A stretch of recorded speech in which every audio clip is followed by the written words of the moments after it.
Talib înseamnă student în limba arabă. Cine sunt deci talibanii? Studenți educați în școlile religioase islamice. Formațiunea politică ultraconservatoare s-a numit Taliban tocmai pentru că cei mai mulți membri ai săi asta erau. Măsurile pe care le-au luat când s-au impus la conducerea Afganistanului au vizat în primul rând femeile, pe care aproape le-au exclus din viața publică. În al doilea rând, și-au pedepsit foarte dur oponenții și au permis militanților islamici din toată lumea să se refugieze în Afganistan. Discutăm detaliile problemei afgane cu Dr. Michael Rubin, cercetător senior la American Enterprise Institute, un om care chiar a petrecut ceva timp cu talibanii. Sunt Cristina Cileacu. Începe Pașaport Diplomatic.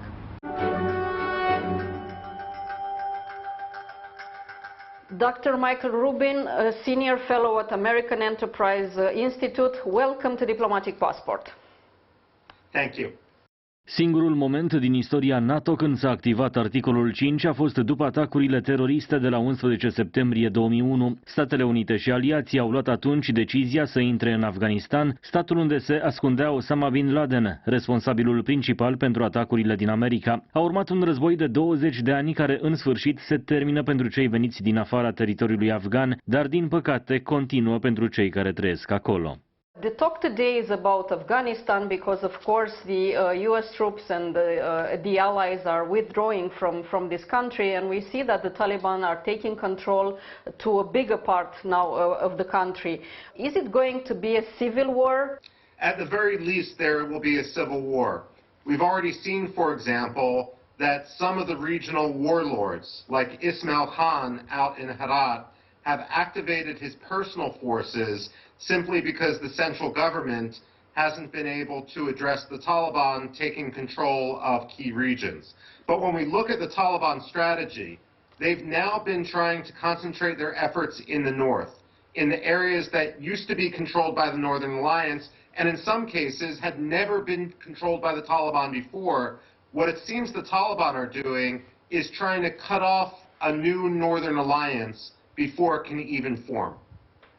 Well, the main goal when the United States decided to enter Afghanistan was to make Al-Qaeda disappear and, of course, to kill its leader, Osama bin Laden. Osama bin Laden is dead.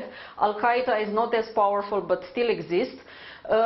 Is it a possibility that Afghanistan can turn into a safe haven for terrorism again? Well, the short answer is it can turn into a safe haven for terror again. I would say that what the U.S. goal was to ensure that the United States homeland would not be hit by Al-Qaeda, less than actually getting rid of Al-Qaeda completely itself. But that said, you're absolutely right. By withdrawing, by allowing a safe haven to develop again for groups like Al-Qaeda, the United States is putting at risk everything which it and NATO had achieved over the last 2 decades. Usually when we have somebody leaving a place, of course, this created a void, somebody else going to fill it. In the case of Afghanistan, shall we look towards where? Towards Russia or towards China or towards both of these countries? The answer to that is yes, to almost every neighboring country. The fact of the matter is, if the United States wanted to withdraw, it could have just withdrawn. But during the Trump administration and also during the Biden administration, the politicians in Washington wanted to create a peace process as a fig leaf to cover their withdrawal. Now, everyone knew this peace process was going nowhere, but what the peace process had the impact of doing was undercutting the Afghan government, delegitimizing it. So it would have been better if we would have just withdrawn without actually trying to commit the Afghan government to something which the Taliban wasn't sincere about. The big winner is going to be Pakistan. You would not have had the Taliban without having the Pakistani intelligence support. Remember, 90% of the precursors used in the explosives which the Taliban used in Afghanistan came from 2 different factories in Pakistan. Pakistan was the sponsor. But Iran, of course, in Farah, in Nimruz, in Herat provinces out in the west, has its own interests. The Taliban sent this week a delegation to Turkmenistan to negotiate over issues because they're worried about Turkmenistan, refugee flows, that sort of issue. Abdul Rashid Dostam was an Uzbek warlord, traditionally a Mazari Sharif. We're going to see all this reactivated. We're basically going to go back to the pre-2001 era, and the only question is, what will the last 20 years mean in terms of the educated female population, in terms of the Afghan national security forces? You also mentioned Pakistan and Iran, and there are some recent declarations, for instance, from the representative of the top of Pakistani intelligence saying that they are feeling that they are losing control over Taliban, or not control, maybe influence, it's rather best said.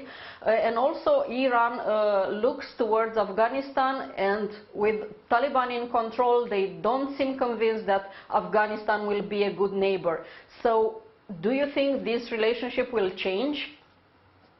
Well, remember, back in the late 1990s, Iran almost went to war with the Taliban in Afghanistan, and at best we could say that in 1998 and 1999, there was a proxy war going on between Pakistan and between Iran inside Afghanistan. Now, the Iranians have negotiations with the Taliban, but that doesn't mean they like the Taliban or they trust the Taliban.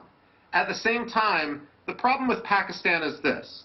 The Pakistanis have always sought to use radical Islamist groups, believing that they could use that jihad for export only.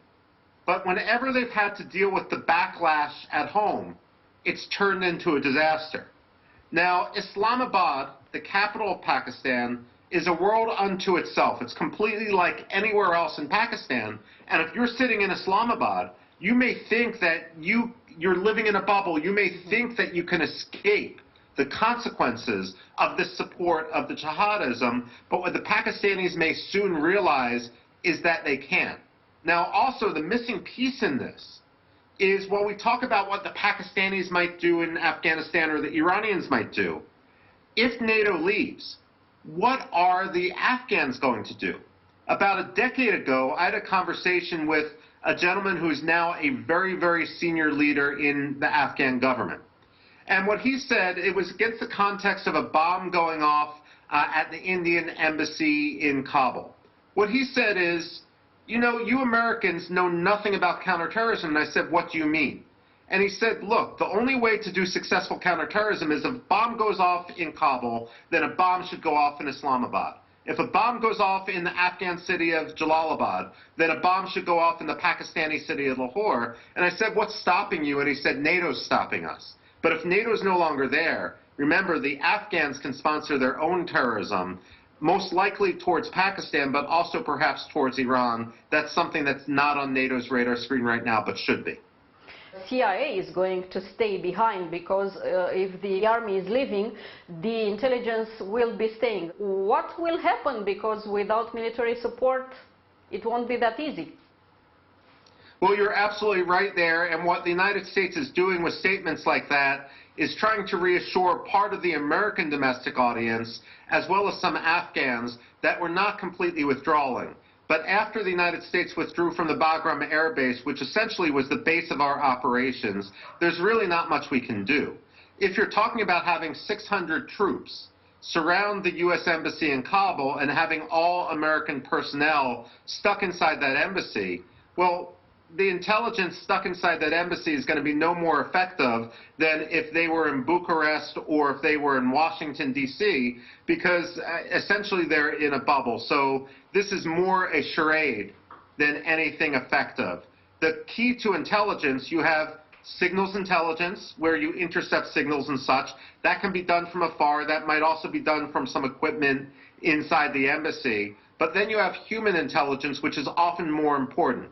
And if you don't have the American forces being able to go in and out, you're not going to have effective human intelligence. At the same time, some people might say, well, why can't Afghans just come into that embassy? Well, what you're going to see is the embassy being watched, and any Afghan who goes into the embassy is going to be targeted for assassination by the Taliban.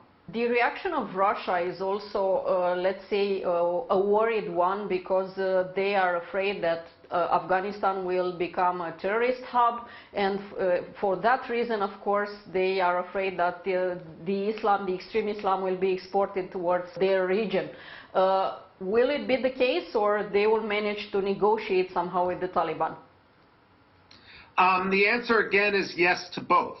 They're going to try to negotiate with the Taliban, but it will be the case. Remember, throughout this all, neither the Iranians nor the Russians particularly liked the Taliban. But they thought they were being clever by, in one hand, ensuring that they could give some supplies, some support to the Taliban, and bloody the Americans and bloody the rest of the NATO contingent. And the idea was to make their enemies fight each other without having any of their enemies win. In this case, who can be, let's say, a Taliban friend? Because the only declaration that Taliban had recently, when it comes to relationship with others, and let's say a more friendly one, was about China. Is China going to be the Taliban's best friend, the only friend? Well, let's see. Back before 9/11, before 2001, the Taliban had relations with 3 countries, with Pakistan, with Saudi Arabia, and with the United Arab Emirates. I don't think the Taliban is going to have a relationship with the United Arab Emirates or Saudi Arabia anymore, because a lot has changed in the Gulf. They will have friendly relations with Qatar, and that's where their political office has been located. They will have friendly relations with Pakistan, and if I can be so blunt, Pakistan has in recent years essentially become a colony of China. The real question will be whether the Taliban are going to be pragmatic, meaning they recognize they have to make some compromises, or if they're going to be truly ideological. If they're going to be truly ideological, then China has a lot to worry about simply because of the potential for the Taliban linking up with the Uyghur population. Under Taliban, women were subject of a lot of restriction. After the Taliban were pushed away from the power and the United States and NATO troops were in Afghanistan, women gain a lot of their rights. And what can be the predictable future for them now, considering that the Taliban are taking over the power? Okay, as you know, I spent some time with the Taliban in the year 2000. Yeah. And one thing to understand about the Taliban, it wasn't just an anti-women movement. It also was a movement that was somewhat an anti-urban movement. It was a movement that had some parallels in the Khmer Rouge in Cambodia. So, for example, the Taliban would treat women in Kabul or Herat much more differently than they would treat women in some of the villages in the periphery. I mean, imagine how there's a difference in culture, for example, in Romania. I've had the pleasure of having been to Romania several times, to Bucharest, to Brașov, to Iași, and so forth, and it's very different in those cities than it can be in some of the countryside villages. And you have a similar situation in Afghanistan. The Taliban are really going to target the urbanized, cosmopolitan, educated women across the country, as opposed to some of the women in the countryside. Now, here's the problem. While a lot of people will say, look, you've had so many women educated, they're not going to give up their rights. I remember having a conversation in Kandahar, not far out of Mullah Omar's house, back in the year of in March of 2000. And what the women there were saying is, if 5,000 women stood in front of Mullah Omar's house and tore off their veils, all the Taliban would collapse, and that's what we want. And I asked them, well, why don't you do it? And they said, well, no one wants to be the 500 women who are shot as this is happening. And so while a lot of feminists can say the women can't move backwards, the reality is that the Taliban are going to rule through the point of a gun, because they know that they can't compel people with their ideology or win through the ballot box. If the Taliban were truly as popular as some people say, then why don't they just go to elections? The fact of the matter is they know they can't win more than 1%, and ultimately they are going to target the women, and specifically the women in the cities. How Afghanistan under Taliban will look in a general overview? Well, the Taliban call themselves an Islamic emirate. Right now, Afghanistan is an Islamic republic. And this really is the biggest difference between the two sides, and it's one of the reasons why the peace process hasn't worked. In an Islamic republic, you elect the president, and the president is accountable to the people. The Constitution may say you're a Muslim state and you abide by the rules of Islam, but you're a republic with an elected president. In an Islamic emirate, what the Taliban are saying is that only the educated can truly know. And therefore, instead of having an elected president, we should have a council of religious elders. They never really say who's going to elect those elders. And they're going to appoint the leadership. And ultimately, what you're going to have then is a dictatorship. But you're going to have a dictatorship where there is no sense of accountability. Now, what we saw back in 1994 when the Taliban first got started is a lot of people flocked to them because they were upset with the violence and the corruption of the established warlords. Right now, of course, a lot of Afghans are upset with the corruption of the elected Afghan government. But once the Taliban consolidated control, it wasn't like that corruption suddenly went away. It just became Taliban corruption, and then people started opposing them. So what I suspect is that the Taliban are going to take over perhaps 80–90% of the country. But then after about 2 years, people are going to start resisting them. And there will be factions within them. The Pakistanis are going to figure out that there's a difference between the Afghan Taliban and the Pakistani Taliban, that sometimes ethnicity is going to trump religion. And so ultimately then we're just going to be back where we were in late year 2000 when you had Afghanistan fracturing and more than one faction in control. Even your cat, Dr. Rubin, is interested in our talk. Exactly. Sorry about that.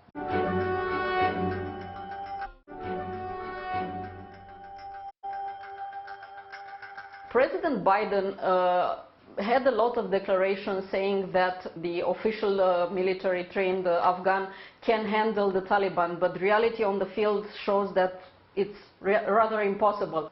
Where Joe Biden gets it wrong is he's essentially looking at Afghanistan as a PowerPoint slide. What is the military capability? How much training have they had? Where are these troops located versus the Taliban? But when you look at the initial Taliban rise, back in the late 1990s, they never, very seldom did they actually fight. They would show up at the battlefield and they would win by momentum. By co-opting politically their opponents. I remember in 1997, my first trip to Afghanistan, I was in the northern city of Mazar-e-Sharif. I thought it was safe because the Taliban were more than 100 miles away. I woke up the next day and the Taliban were marching on the city. What happened? Did they win some battle? The answer is that's no. But they co-opted the warlord in the neighboring province who cut a deal with them, gave them free passage, and suddenly they were on the outskirts of Mazar-e-Sharif. That's how Kabul fell in 1996, that's how Herat fell in 1995, and that's what we're seeing now. When we see these border posts along the Iranian border or Turkmen border falling, it's not because there's big battles being waged there. It's because the Taliban are showing up, and for whatever reason, the local officials are saying, let's cut a deal rather than fight to the death. And so you have a situation where you might have battle-hardened troops, but if they choose not to fight because they don't believe they're going to have air support, because logistically they might not have the ability, given Afghans' roads, to get to where the battle is, then you might have them simply surrender or try to go home or try to take a Taliban governor and keep their own sort of power at a local level. That's what we're seeing. But as the Taliban win through momentum rather than military prowess, if some other center of momentum develops, the Taliban can just as quickly lose. Just to draw a conclusion to our discussion here on Afghanistan, what was the purpose of this 20 years war? Who lose, who won, if we can have this type of question? Okay, very quickly. Of course, the United States got involved after the September 11th, 2001 terrorist attacks. Our goal was to stop Afghanistan from being used as a center of attack from al-Qaeda base in order to attack us. Now, in Washington, we're capable of convincing ourselves of anything that's politically convenient. And so the Biden administration, like Trump before him, is convincing themselves well, there hasn't been a major attack on the American homeland, therefore we're successful and we can go home.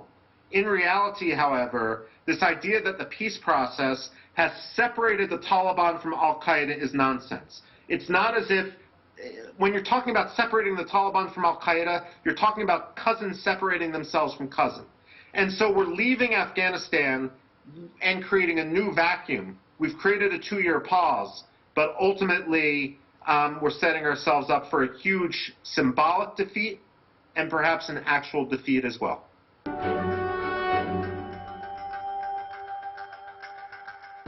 Atât pentru astăzi, dar rămânem în continuare online pe pagina de Facebook a emisiunii și pe contul nostru de Twitter. Revenim cu subiecte noi din lumea diplomației și a politicii externe, vinerea viitoare de la 11:30 și reluare sâmbăta de la 22:30. La revedere!